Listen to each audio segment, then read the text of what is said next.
L'industrie des jeux vidéo, c'est une industrie qui a 40 ans, donc qui n'a pas le choix d'être innovante et d'aller vite. Aujourd'hui, l'industrie s'est particulièrement développée au Canada du fait de plusieurs aides qui ont été créées, notamment en 97, le Québec a créé des aides spécifiques pour tout ce qui était développement du multimédia et qui consistait c'était sous forme de crédit d'impôt et qui ont permis de créer énormément d'emplois dans la région, beaucoup dans la région de Montréal, un peu dans la ville de Québec, dans tout ce qui était Internet et jeux vidéo. C'est en train de se déplacer maintenant, pour votre information, sur tout ce qui est effet vidéo numérique. Vous avez entendu parler récemment probablement de plusieurs compagnies qui ont déménagé depuis les États-Unis à Montréal pour ces raisons.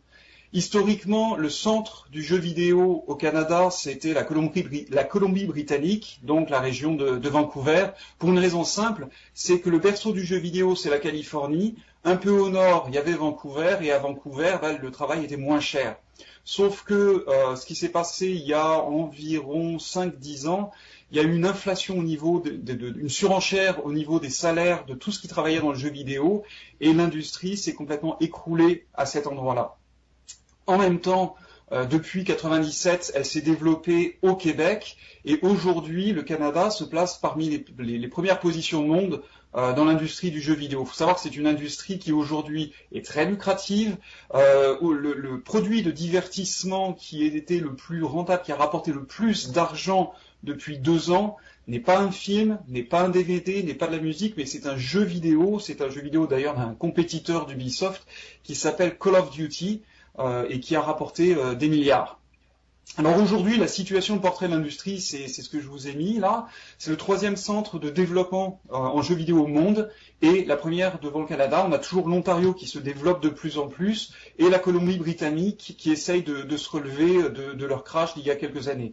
Ça représente environ 16 500 emplois au Canada, dont 9 000 au Québec et une croissance depuis à peu près 10 ans de 700% environ. On a 350 studios au Canada, donc 86 au Québec. C'est quelque chose qui se développe très vite parce que c'est une industrie qui est opportuniste et qui va utiliser tous les canaux et les nouvelles machines pour proposer des produits. Évidemment, tout ce qui est console, tout ce qui est PC, mais aussi tout ce qui va être mobile, iPad, iPhone, etc. Aujourd'hui, le marché, c'est à peu près 2/3 des activités qui sont sur les consoles et 1/3 qui sont sur les plateformes. Les salaires dans ce milieu-là sont plutôt attractifs pour un apport annuel de 2,3 milliards au PIB canadien. Alors pourquoi je vous parle de tout ça? C'est parce que c'est une industrie qui est à la fois très lucrative mais qui est aussi très compétitive. Une des tendances de l'industrie forte qu'on a vues ces 5 dernières années, c'est beaucoup de compagnies qui disparaissent, beaucoup de studios qui sont transférés, avec des familles qui sont transférées complètement.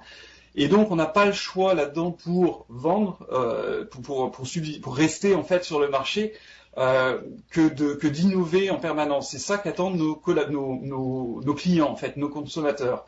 Pour vous donner une idée d'ordre de grandeur, un jeu vidéo aujourd'hui, c'est quelque chose qui va mettre entre 50 et 100 millions de dollars à être développé entre 3 et 5 ans. Et ça va se vendre en l'espace de 3 semaines aux alentours de Noël environ. Donc si on n'est pas dans les 3 jeux qui vont être vendus, on n'existe juste pas aujourd'hui.